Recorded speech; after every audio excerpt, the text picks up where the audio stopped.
Even before retiring, Filipe Luís was already seen as a future and promising coach, mainly due to his intelligence on the field and his ability to talk about the game outside the four lines. After a very disappointing spell by Tite at Flamengo, Filipe Luís, who had been doing good work in the youth teams, took over the senior squad. Since then, Flamengo has played 26 matches under him, winning 19, drawing 6 and losing just once.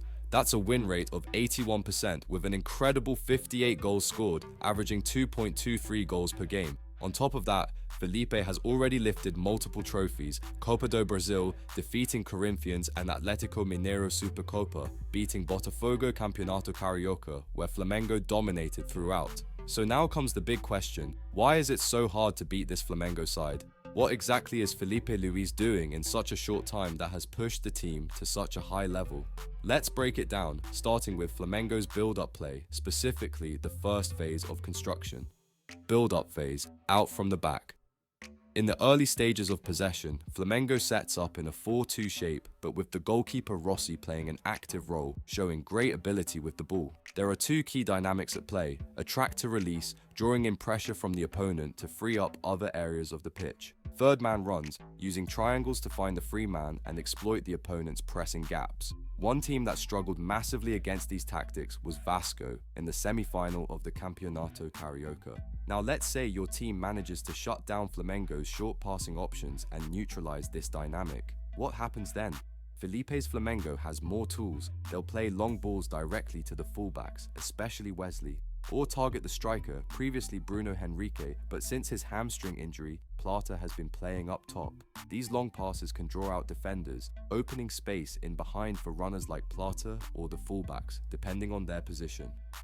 Advanced build-up, second phase.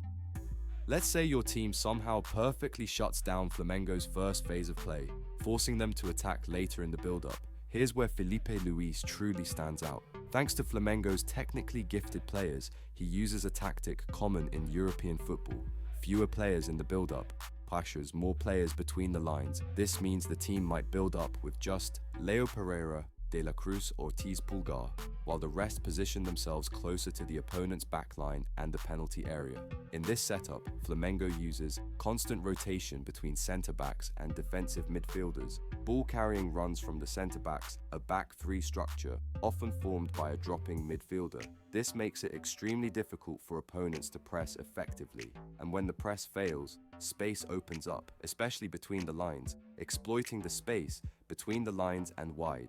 Here's where things get really dangerous.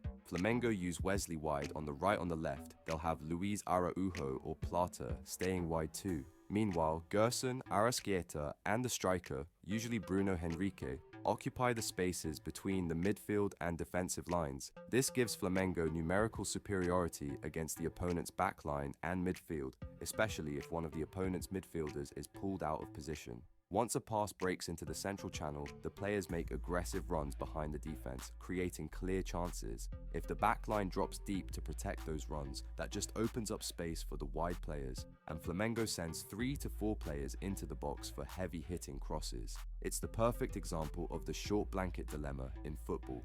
Cover the middle, Flamengo goes wide. Cover wide, Flamengo slices through the middle. Why does it work so well in Brazil? Even though teams know what Flamengo is doing, they struggle to stop it. Why? Brazilian teams press poorly in high blocks. Pressing is often disorganized, with midfielders stepping out alone, leaving gaps behind. Vasco was a perfect example.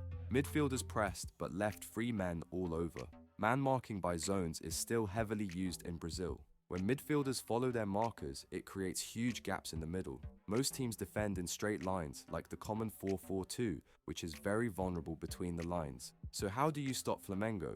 One solution might be using a back five. It gives numerical equality in central areas and allows your wingbacks to track Flamengo's wide players, but hardly any teams in Brazil use a back five or drop their midfielders into the back line for extra security. That leaves them exposed and Flamengo takes full advantage.